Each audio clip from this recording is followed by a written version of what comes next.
I'm Sam Holler and I run Skateboard Academy UK, and I work with Positive Futures across Gwent to work in local communities bringing skateboarding to young people.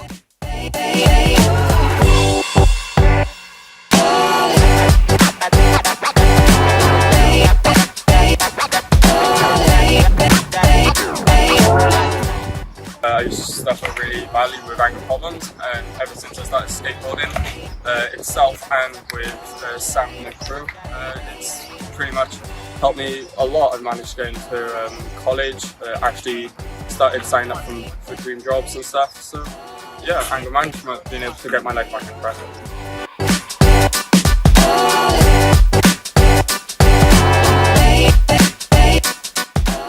Skateboarding has helped me because I used to have really bad anger issues, and it's helped me a lot overcoming things. I don't get angry at all. My school, I'm doing a lot better, and it's boosted my confidence a lot. It's helped me tremendously.